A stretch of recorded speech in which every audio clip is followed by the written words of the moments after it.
복음은 머무르는 것이 아니라 복음은 점점점 확산되어지는 거예요. 그것이 바로 하나님의 명령이고 사도행전 1장 8절에 오직 성령이 너에게 임하면 이렇게 말했듯이 성령은 반드시 복음이 머무르는 것이 아니라 예루살렘으로 시작된, 다시 말해서 예수님으로부터 시작된 이 복음이 지금 우리가 온 세상, 어쩌면 땅끝까지 지금 향해 가는 것처럼 복음은 머무는 것이 아니라 계속해서 예루살렘, 다시금 예루살렘에서 진행되어져 간다는 겁니다. 그러나 좀만 줄이시겠어요? 첫 전도여행의 시작처럼 이 복음의 시작은 바로 이방인들을 향한 하나님의 뜻이 나타났음을 바로 바울의 전도여행을 통해서 알 수가 있습니다. 이 전도여행 때 어떻게 보면은 회방꾼들이 있다는 거예요. 회방꾼들이. 바울이 복음을 위해서 이렇게 이제 전도여행을 떠나잖아요. 사실 성경적으로는 안디옥에서 이제 파송을 받고 4절에 보니까 실루기아 또 구브로 또 살라미 이렇게 비시디아 안디옥까지 가기까지 어쩌면 계속해서 바보 밤빌리아 어쩌면은 계속적인 이렇게 성경은 짧게 기록되지만 전도여행이 계속 시작되어지는 거예요. 한 군데만 아니라 성경에 담겨있지만 이제 중요한 부분 사역은 비시디아 안디옥에서의 사역인데 이곳에서 어떤 일이 벌어지냐면은 이제 거짓 선지자 이 거짓 선지자 누구냐면은 오늘 성경에 보니까 엘루마라는 사람이에요. 엘루마라는 사람. 복음을 전하는 이렇게 회방자가 있다는 거예요. 어쩌면은 어떤 그 개역개정에는 이제 마술사라고 나와 있고 우리가 일반적으로 박수 그러면 이제 우리가 무당 이렇게 알고 있는데 마술사나 무당이나 어찌됐든 간에 저들이 사람을 속임으로 말미암아 많은 사람들에게 야 정말 이것이 진짜 거짓이 진짜 같은 것처럼 이런 어떤 그런 행위를 하는 자들. 그런데 문제는 총독 서기오 바울에게 이제 총독 서기오 바울과 이제 복음을 전하려는 이런 상황 속에서 지금 회방자가 있는데 누구냐? 바로 이 박수 엘루마였다는 거예요. 우리가 전도를 하고 우리가 복음을 전하다 보면 이렇게 복음을 전할 때 회방꾼들이 있다는 거예요. 또 어떤 회방꾼들이 있었냐? 성경 우리가 오늘 본문에 이제 뒷부분에 가서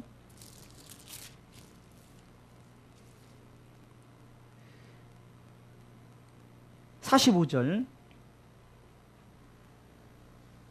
읽습니다. 유대인들이 그 무리를 보고 시기가 가득하여 바울의 말한 것을 변박하고 비방하거늘. 이렇게 복음을 전할 때 회방하는 회방자들이 있다는 거예요. 또 심지어는 50절 보겠습니다. 읽습니다. 이에 유대인들이 경건한 귀부인들과 그 성내 유력자들을 선동하여 바울과 바나바를 핍박하게 하여 그 지경에서 쫓아냈다. 이 복음을 전하다 보면 이렇게 헷갈리게 하는 마술사라든가 어떤 진리가 진리인데도 거짓이 진리처럼 꾸미니까 그것이 진리 같아 보이는 이런 것들이 있고 또한 45절 말씀처럼 복음을 전하는데 자꾸 시기하고 유대인들이 시기하고 질투하는 거예요. 유대인들은 어떤 사람들입니까? 하나님을 믿는 자들이에요. 그런데 그들이 시기와 질투하는 거예요. 어쩌면은 이 시기와 질투는 전도를 할 때 이 시기와 질투가 교회 내에서는 많이 일어나네. 마치 이거는 믿지 않는 자들이 그러는 것이라 믿는 자들이 이렇게 복음을 전하는 가운데 시기하고 질투한다는 거예요. 마치 사촌이 땅 사면 배 아픈 것처럼 다른 교회가 부흥하고 다른 교회가 잘 되면은 막 배가 아픈 거예요. 그리고 시기하고 질투하고 결국은 막 바울이 뭐 이렇게 말하면은 틀렸다, 그건 잘못된 것이다 라면서 그것을 비방하고 막 그런 변박하고 이런 일들이 생기는 거예요. 심지어는 핍박하는데 바울이 전도여행을 통해서 얼마나 고생을 많이 했는지 그가 마지막 자기 회고록을 통해서 말할 때 정말로 40의 감암매도 맞고 태장도 맞고 강의 위험, 강도의 위험, 동족의 위험, 하여튼 각종 모든 위험을 다 경험을 했다고 이렇게 말할 정도로 복음을 전하는 데는 이렇게 핍박과 어려움이 있다는 거예요. 결코 쉽지 않다는 겁니다. 그럼에도 불구하고 하나님은 어떤 회방꾼이 있다 하더라도 하나님은 성령께서 강력하게 역사하사 그 회방의 모든 것들을 이기게 하시는 거예요. 여러분 잘 아다시피 이 박수엘루마는 그렇게 바울이 총독 서기오 바울을 전도하려고 하는데 이제 여기서 보니까 바울이 똑같이 바울이 나오잖아요. 그러니까 아마 바울이라고 하는 사울이 하면서 이제 그 바울과 그 바울이 다르다는 것을 얘기하죠. 총독 서기오 바울이 있고 또 바울이라고 하는 사울은 우리가 알다시피 이제 이때부터 아마 바울이라는 이름으로 불려진 성경의 기록상으로는 이때부터 바울이라는 이름으로 기록되어진 것이나 이후로는 이제 계속해서 바울로 나오거든요. 어찌됐든 간에 성령이 충만했다는 거예요. 성령이 다시 말해서 어떤 핍박이 있다 할지라도 성령이 충만하니까 하나님께서 이 바울을 통해서 강력하게 역사를 나타내는데 어쩌면은 그 바울에게 영권을 줘서 바울이 그 괴롭히는 자, 핍박하는 자를 향해서 선포할 때 그대로 이루어지는 10절 말씀 보겠습니다. 다 같이 읽습니다. 가로되 모든 괴계와 악행이 가득한 자요 마귀의 자식이요 모든 의의 원수요 주의 바른 길 굳게 하기를 그치지 아니하겠느냐 하면서 선포하는 거예요. 그러면서 보라 읽어보겠습니다. 보라 이제 주의 손이 내 위에 있으니 내가 소경이 되어 얼마 동안 해를 보지 못하리라 하니 즉시 안개와 어둠이 그를 덮어 인도할 사람을 구하는지라. 아멘. 여러분들 핍박이 있고 문제가 있으니까 어쩌면은 그 핍박과 문제 앞에서 성령이 더욱더 돋보이는 거예요. 핍박과 문제가 없었다면은 성령이 관여할 필요도 없는데 정말 강력하게 핍박하는 자가 있고 괴롭히는 자가 있고 그리고 회방하는 자가 있으니까 성령이 이제 정말로 임재, 성령의 역사가 저들에게 보여지니까 그것을 통해서 어떤 열매가 주어집니까? 결국은 야 이것이 진짜다라고 느껴지는 거예요. 오늘 본문의 말씀에 그런 일이 있을 때 12절 보겠습니다. 12절 읽습니다. 이에 총독이 그렇게 된 것을 보고 믿으며 주의 가르침이 기이 여겼다. 기이 여겼다는 것은 어쩌면은 야 진짜 이게 뭔 일이야? 막 이런 상황 아닙니까? 이게 실질적으로 핍박이 있으니까 결국은 이런 열매를 맺게 되는 거예요. 핍박이 없고 회방자가 없었다면은 그냥 별일 없이 그런가 보다 이럴 수 있는데 이런 핍박이 있으니까 자꾸 성령의 역사가 주어진다는 거죠. 그뿐입니까? 우리가 다시 42절에 보니까 이제 복음을 전하는 이 바울과 바나바의 그 사역 속에 그것을 듣고 많은 자 보세요. 42절 43절 읽어보겠습니다. 읽습니다. 저희가 나갈새 사람들이 청하되 다음 안식일에 네 말씀을 하더라. 폐회한 후에 유대인과 유대교 입교한 경건한 사람들이 많이 바울과 바나바를 쫓으니 두 사도가 더불어 말하고 항상 하나님의 은혜 가운데 있으라 권하니라. 이런 놀라운 역사가 있으니까 뭐 또 있습니까? 또 해방자가 핍박자가 또 있는 거예요. 44절 읽어보겠습니다. 읽습니다. 그 다음 안식일은 온 성이 거의 다 하나님 말씀을 듣고자 하니 막 이런 막 많은 이게 온 성이 거의 다 모였다 할 정도면 그만큼 그 성 가운데 엄청나게 소문이 난 거예요. 45절 읽습니다. 유대인들이 그 무리를 보고 시기가 가득하여 바울의 말한 것을 변박하고 비방하거늘 봐봐요. 또 핍박이 있는 거예요. 마귀 역사가 또 있다는 거예요. 그럼에도 불구하고 계속해서 주의 복음을 전할 때 어떤 일이 있습니까? 성령께서 또 강력하게 역사하사 48절 읽어보겠습니다. 이방인들이 듣고 기뻐하여 하나님의 말씀을 찬송하며 영생을 주식으로 작정된 자는 다 믿더라. 아멘. 또 핍박이 있어요. 50절에 그런데 그 핍박이 있을 때 이제 이런 말 합니다. 50절 이렇게 읽어보겠습니다. 이에 유대인들이 경건한 귀부인들과 그 성내 유력자들을 선동하여 바울과 바나를 핍박하게 하여 그 지경에 쫓아내니 두 사람이 저희를 향하여 발에 티끌을 떨어버리고 이고니오로 가거늘. 여러분들, 우리가 가끔 이렇게 생각해요. 지난번에 노아의 방주 설교를 하면서 하나님의 명령이다, 방주로 들어가라. 그리고 두 번째는 하나님의 명령 앞에 순종했다, 들어갔고, 그 세 번째 챕터가 뭐였죠? 세 번째 챕터, 7일 후에 홍수가 나서요.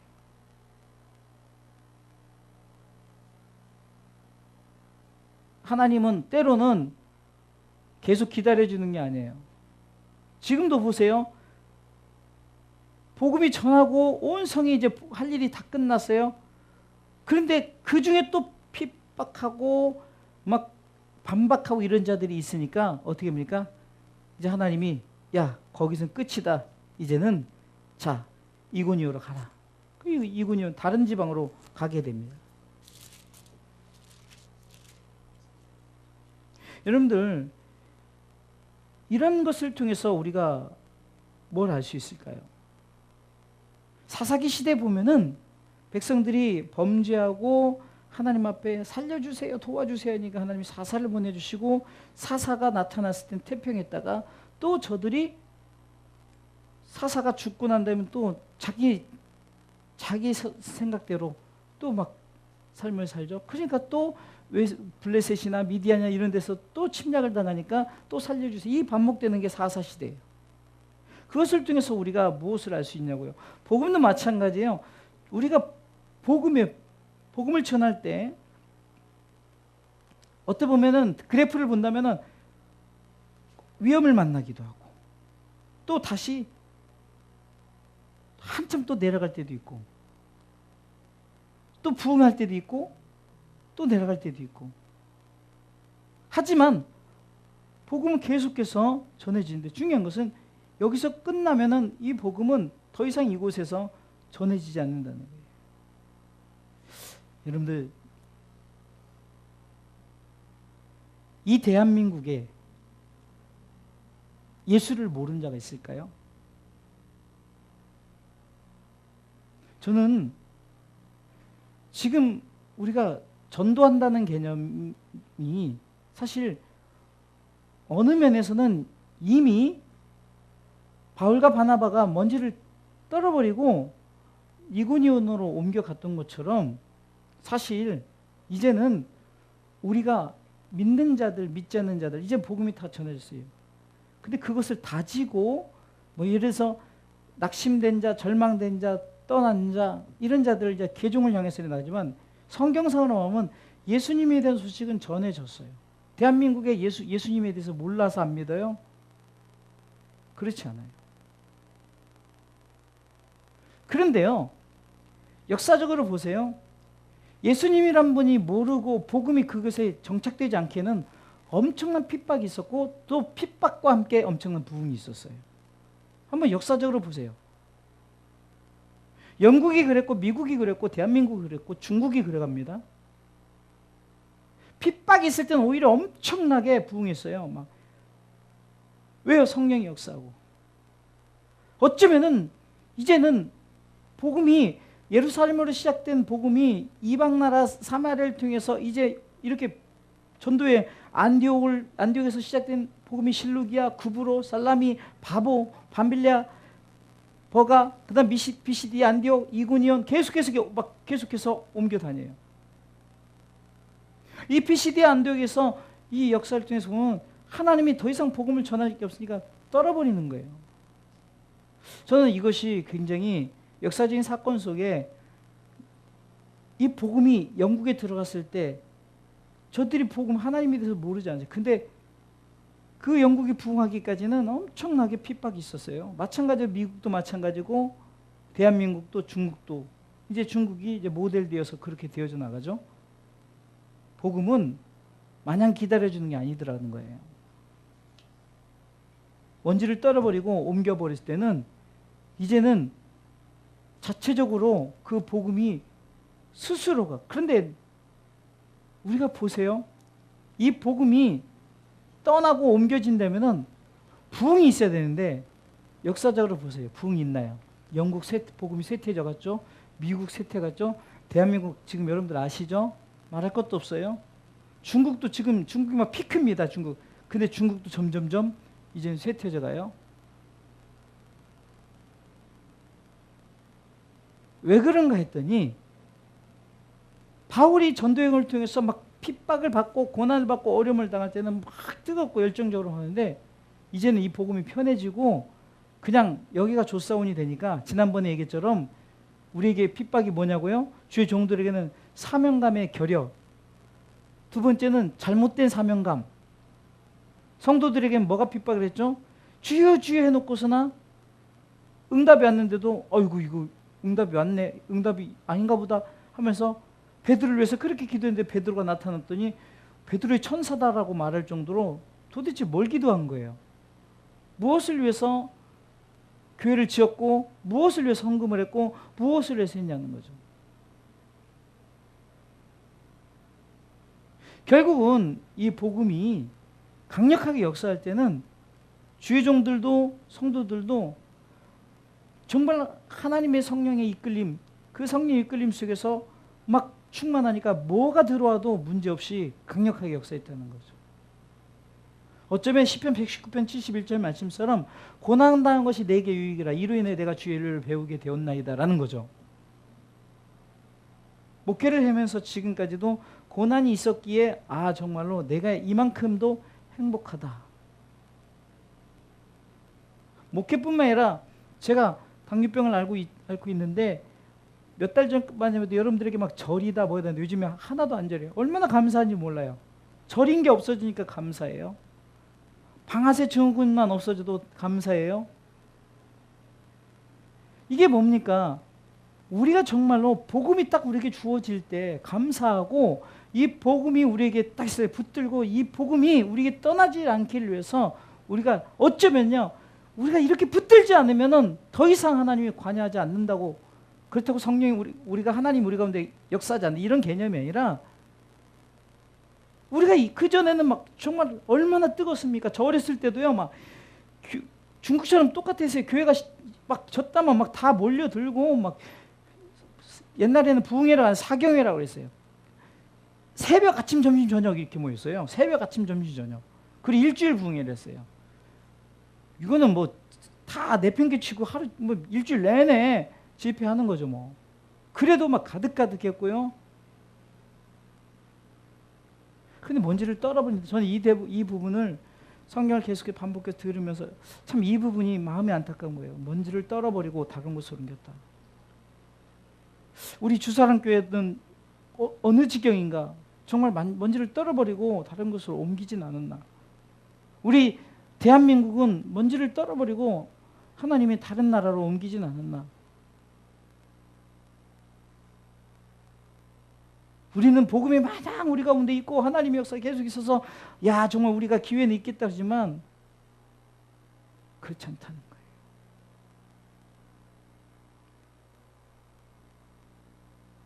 두 번째, 전도 여행을 통해서 이 전도자들이 무엇을 얘기했냐. 이 바울과 바나바가 오늘 본문에 굉장히 많은 부분을 차지하고 있는데요.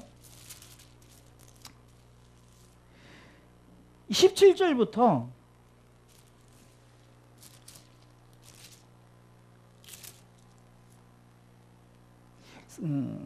39절까지 어쩌면 40절까지가 저는 이 부분을 계속 반복해서 들으면서 어쩌면 저렇게 성경을 정확하게 알고 있을까? 여러분들 17절부터 40절까지 여러분들 읽어보면은 족장시대로 시작해가지고 바울의 복음 로마서를 향한 로마서에 기록된 바울의 어쩌면은 그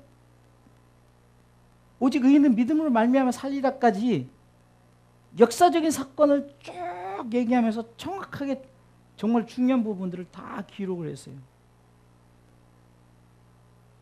전도자들이 근데 우리는 뭐에 포커스를 맞출까? 전도자들이 보니까 요즘도 그래요. 뭔 기적과 이적 이거에 막 많은 사람이. 그런데요, 정말 알아야 될 것은 17절부터 40절까지. 여러분들 혹시 성경이 너무 어렵다 그러면요, 오늘 기억하세요. 사도행전 13장 17절부터 40절만 줄줄줄 보세요. 그냥 아주 성경을 요약해서 거기다 딱딱딱 집어넣어놨어요. 진짜 중요한 것만 다 넣어놨는데 이게 바로 바울과 바나바의 설교 내용이라는, 이게 복음의 메시지란 말이죠. 여러분, 메시지가 바로 이것이 돼야 돼요. 메시지가. 저도 음악을 하지만 아침에 잠깐 예배를 드릴 때 정말로 이들에게 왜 음악을 해야 되고 왜 우리가 악기를 배워야 되고 이것을 설명하는데, 결국은 우리가 예수를 믿었으니 예수 믿는 자들이 행할 일이 뭔가, 하나님께 찬양과 경배도 이것이 다른 사람에게 증거될 수 있도록. 짧은 시간이지만 제가 어쩌면 눈치 보면서 설교하는 부분이에요. 아침에 딱 이제 식사하고 이제 악기를 가르치기 전에 찬양하고 잠깐 한 5분 10분에 무엇을 이 학생들에게 말씀을 전할까? 악기도 중요하지만 정말 중요한 이 부분들, 어쩌면 설교도 막 눈치 보면서 해야 돼요. 왜? 괜히 싫어할까 봐. 왜 목사님 저 설교하면 안 되는데 이럴까 봐 설교 아닌 것처럼 하기도 하고. 우리는 창세기 2장 5절 얘기하면서 우리가 경작할 사람이 없어서 하나님께서 만물을 주지 못했던 것처럼, 어쩌면 하나님을 찬양하고 하나님께 영광 돌리는 자들이 없으면은 정말로 만물이 무슨 소용이 있겠습니까? 이러면서 자꾸 성경을 자꾸 인용해서 성경 말씀을 이렇게 얘기하지만, 여러분들 전체 복음이 뭐냐고. 복음이 빵입니까? 복음이 학교를 짓는 거예요? 병원을 짓는 거예요? 다 실패했습니다. 병원이 지금 사람을 살리는 게 아니라, 돈 없으면 병원 암 걸려도 암 치료 못 받아요. 자, 암을 고치는 신약이 나왔다 칩시다. 그게 10억이에요. 그러면 10억 없으면 암병 못 고치는 거예요. 그렇죠? 병원의 역할이 그렇게 되지 못했어요. 세브란스 병원이든 뭐 우리가 아는 그 2대 병원이든 다 그게 어디서 시작됐냐고요. 다 복음 선교사들이 세운 것이 결국은 메시지가 없어져 버렸어요. 메시지가. 제가 오늘 이 바울의 제1차 전도회를 통해서 정말로 반복되면서 이 부분을, 사도행전 13장을 제가 여러분들에게 그 밴드에도 올려놨죠. 그 드라마 바이블 깔으세요. 너무 좋아요. 성경이 저절로 읽어주고 그냥 재밌어요. 우리 권사님 이따 제가 깔아드릴게요.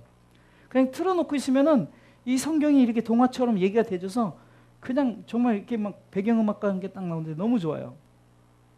계속 들으면서, 야, 정말로 우리가 선교사들이 전할 메시지가 뭘까, 교회의 메시지가 뭘까가 명확하게 나와 있어요. 한번 짧게 살펴봅시다. 자, 17절 읽어보겠습니다. 17절 읽습니다. 이 이스라엘 백성이 하나님이 우리 조상들을 택하시고 애굽 땅에서 나가게 된 그 백성을 높여 큰 권능으로 인도해. 이 17절 한 구절 속에 뭐냐면요, 우리 조상들을 택하시니까 벌써 족장시대 창세기 12장 1절부터 어쩌면 창세기 50장까지 아브라함과 이삭과 야곱, 요셉까지 쭉 얘기한 거 한마디로, 이스라엘 백성이 하나님이 우리 조상들을 택하셨다는 건 하나님께서 아브라함과 이삭과 야곱, 요셉을 택하셔서 그렇게 역사적으로 쭉 흐르게 한 다음에 결국은 어디까지 나옵니까? 출애굽의 그 시작 부분까지 나오는 거예요. 애굽 땅에서 나게 된 그 백성을 높여 큰 권능으로 인도하여 냈다. 하나님이 저들을 불쌍히 여겨서 출애굽에 보면은 저들이 부르짖음 우고 저들의 간구를 들으시고 하나님께서 결국은 가나안 땅에 안내를 하잖아요. 짧은 줄 속에. 그리고 광야에서 약 40년간 저희 소용을 참으시고, 이 부분에서는 광야 40년의 생활을 한마디로 표현을 한 거예요. 한마디로. 그들이 뭐 불평불만도 했고 어쩌면은 막 여러 가지 그랬지만 하여튼 그 역사를 짧은, 그러니까 광야의 여정을, 그 40년간의 여정을 이 짧은 한 구절로, 그러면서 19절부터는 또 뭐가 나옵니까? 그 가나안 땅을 정복하는 여호수아 시대 때를 얘기하는 거예요. 읽어볼까요? 가나안 땅 7족속을 멸하사 그 땅을 기업으로 주시고 약 450년간. 그리고 20절 읽어보겠습니다. 그 위에 선지자 사무엘 때까지 사사를 주셨더니 하면서 사사시대, 사무엘까지라니까 사사시대를 말하는 거예요. 그러면 사무엘부터는 뭐가냐? 사무엘상하가 시작되는 거예요. 자 보세요. 21절. 20절에는 사사기를 말하는 거고 21절 사무엘상하를 말하는 거예요. 그 위에 저희가 왕을 구하거든 하나님이 베냐민 지파 사람 기스의 아들 사울을 40년간 주셨다가, 어쩌면 21절 한 구절은 사무엘상이죠. 사울 얘기가 쭉 나와요. 그러면서 다윗 얘기가 나오지만 실질적으로 다윗이 그 왕권을 잡아서 하는 부분이 이제 뒷부분 나오죠. 사무엘상 부분에 다 나옵니다. 22절에 보면 이제 실질적으로 다윗을 선택하는 그 장면을 얘기하는 거예요.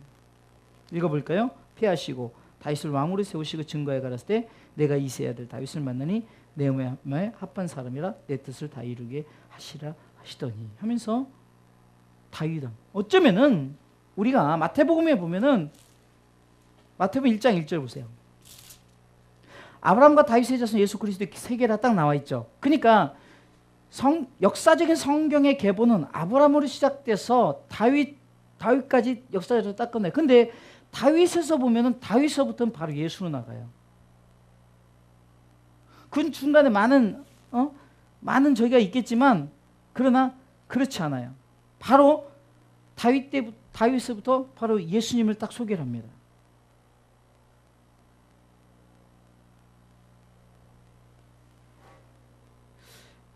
이런 부분에서 보면은 어떤 중심이 아브라함의 중심으로 시작된 이 족장 시대, 그리고 보면은 그 출애굽 시대, 그 다음에 여호수아 시대, 사사 시대, 그리고 어떻게 보면 왕정 시대죠. 사무엘 상하 왕정 시대 쭉 하면서, 근데 다른 왕들은 다 몰라도 여기서 중심적인 대표적으로 전체를 말한다면 아브라함과 다윗과 예수 딱 이 세 중심. 그러면서 이제 실질적으로 설교의 중심이 이제 역사를 쭉 얘기를 해요. 역사를.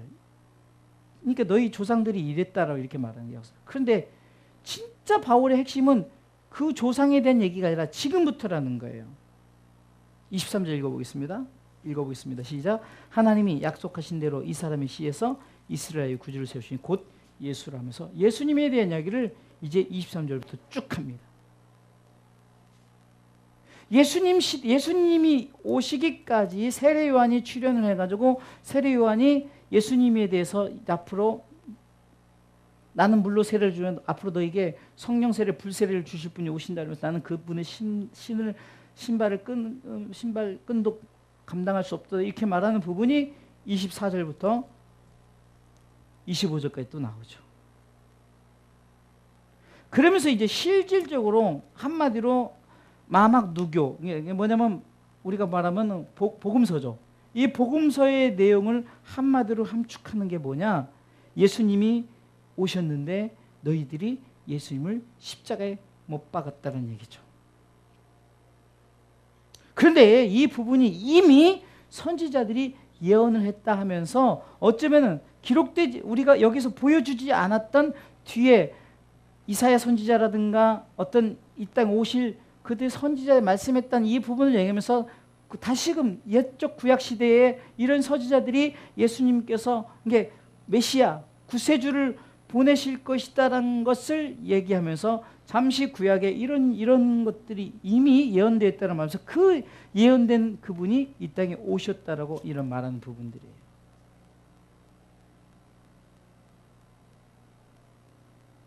26절 27절입니다. 그 부분을 읽어볼까요? 형제들 아브라함의 후예와 너희 중 하나님을 경외하는 사람들아 이 구원의 말씀 우리에게 보내셔. 이 구원의 말씀 예수를 얘기하는 거예요. 근데 이 부분이 27절 보세요.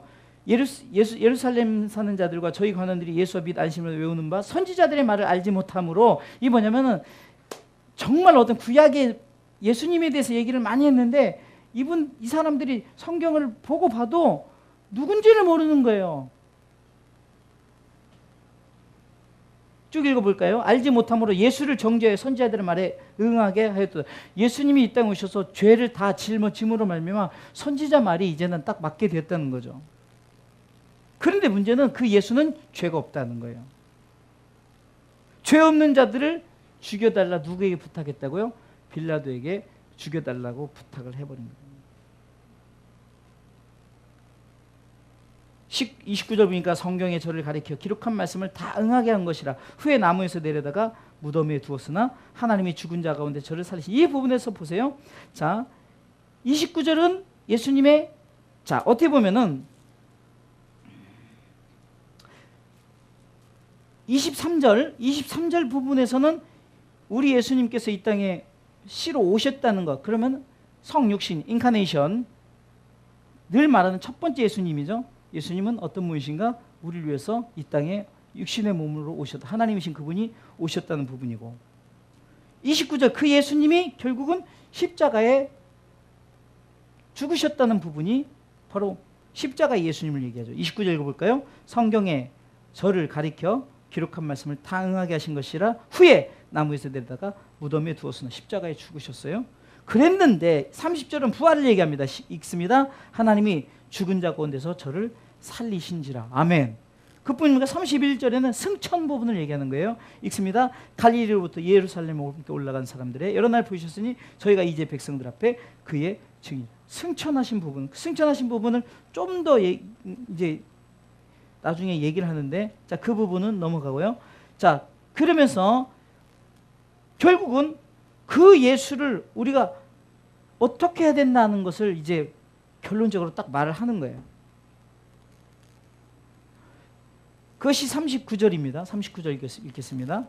또 모세율법으로 너희가 의롭다 하심 얻지 못하던 모든 일에도 이 사람을 힘입어 믿는 자마다 의롭다 하심을 얻는 이것이라. 이것이 바로 로마서 3장의 이신 칭의, 이신 득. 오직 의는 믿음으로 말미암아 살고, 우리가 믿음으로 우리가 의로워지고 믿음으로 의를 얻게 되고 믿음으로 하나님 나라에 간다는 이것을 바울이 역사적인 사건과 그 아브라함과 이삭과 야곱, 요셉으로 시작된 것이 결국은 저들이 고센 땅에 민족을 형성시켰지만, 그러나 요셉이 알지 못하는 이제 새로운 왕 바로가 결국은 이스라엘 민족을 노예로 삼고 핍박하기 시작하니까 저들을 이젠 괴롭히고 그러니까 하나님이 저들이 막 고통을 하나님 앞에 호소하고 그러니까 어떻게 했다고요? 그 소리를 들으시고 출애굽을 시키고, 출애굽 과정 속에 여러 여정 속에 있었지만 결국은 출애굽 과정 속에 광야에서 그렇게 고생시키더만 결국은 이제는 저들이 가나안 땅에 이르러서 7족속을 멸하고 가나안 땅에서 이제 안식을 하면서 이제 드디어 이제 국가적인 어떤 형성이 되지만, 그럼에도 불구하고 계속해서 핍박을 당하고 사사시대를 경험하고 또 왕정시대를 경험하고, 그리고 왕정시대 때 어떻게 보면은 다윗으로 딱, 솔로몬도 있는데 다윗 다음에 바로 예수님에 대한 얘기를 하는 부분이 뭐냐? 역사적으로 볼 때 진짜 중요한 인물들이 아브라함과 다윗과 예수라는 거예요. 그래서 족보상 14대 하면서 딱 나눈 부분들이 있어요. 성경을 저는 이 부분을 통해서 우리 전도자들, 우리 특별히 복음을 전하는 사람들이 대충 이런 부분은 계속해서 반복해서 읽어봤으면 좋겠어요. 좀 어떠했는가? 야, 정말 이렇게 아브라함 시대 때부터, 물론 우리가 다 뭐 아브라함, 이삭, 야곱, 요셉에 대해서 뭐 여러 가지 사건들은 우리가 성경을 통해서 이제 다 알고 있지만, 중심적인 내용을 떼서 보면 결국은 바울이 얘기하는 부분은 뭐냐?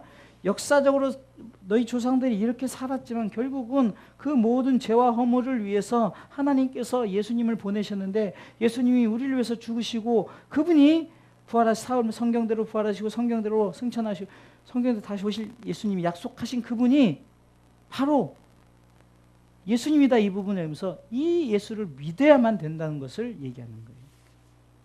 자, 그렇게 됐더니 42절을 보니까 이렇게 나오죠. 저희가 나갈새 사람들이 청하되 다음 안식일에도 이 말씀을 하라 하더라.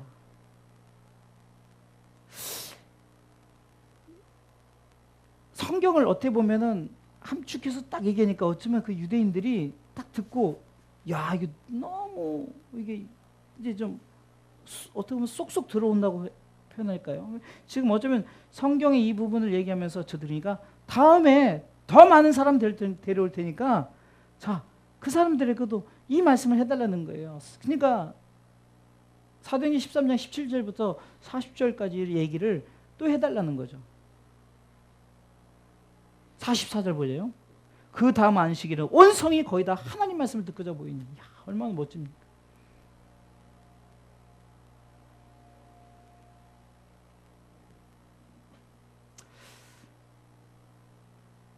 전도자의 메시지가 분명히 이래야 되는, 우리 교회의 메시지가 바로 이거야 된다는 거예요. 교회 메시지가. 자세한 부분들은 이제 구석구석 이제 따로 있겠지만 중심 사상들이 하나님이 이랬다는, 하나님이 이런 하나님이다 부분.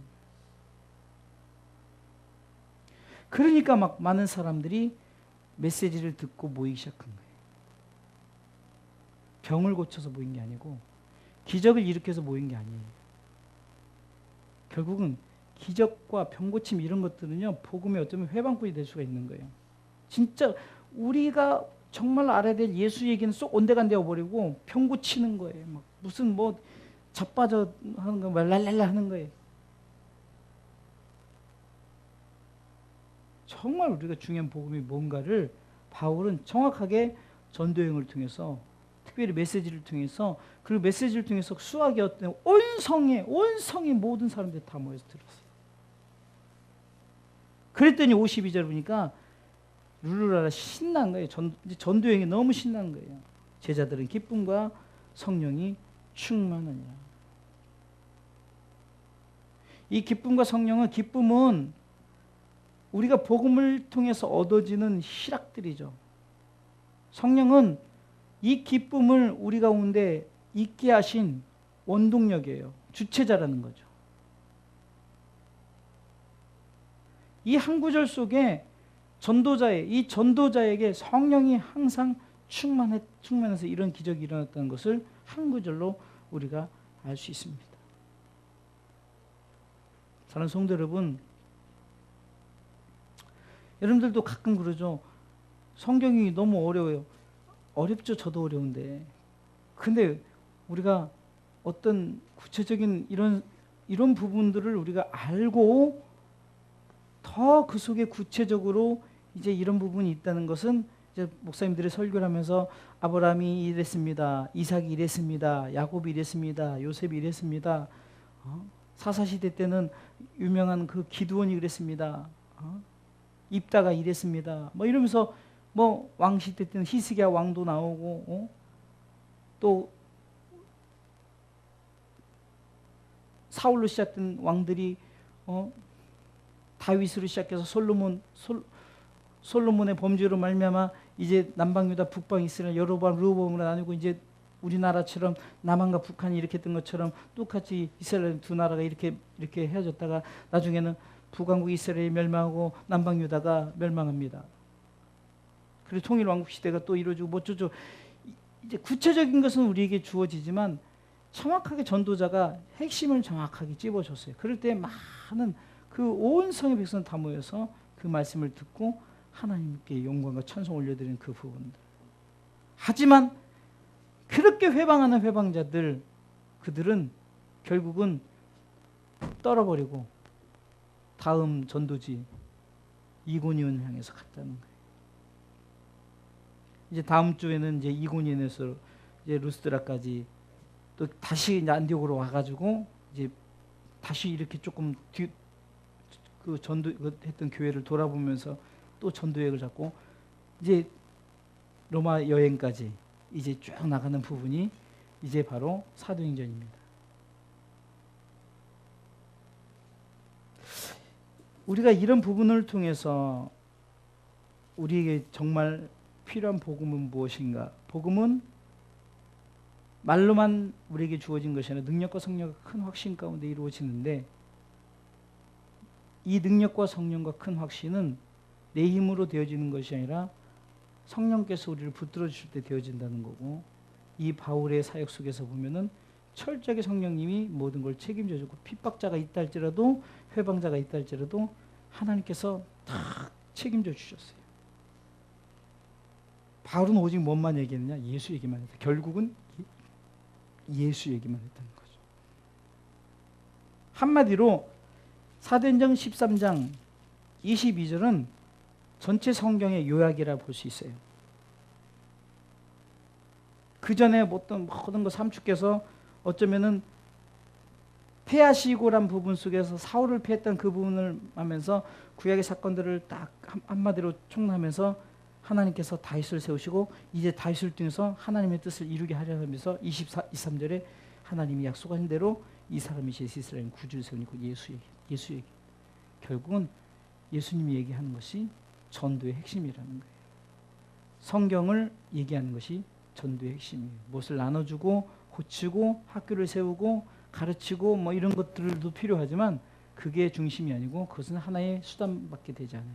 핵심은 예수 얘기하는 거예요. 그 예수가 빠져버리니까 결국은 그 기독교 학교가 무너지고 기독교 병원이 무너져 버린 거예요. 욕심내고 그냥 구제하고 선교하는 것이 아니라 돈 버는 것으로 그냥 가득하고 사람을 살리는 것이 아니라 그냥 돈만 벌어들이는 그런 것으로 전락해버립니다.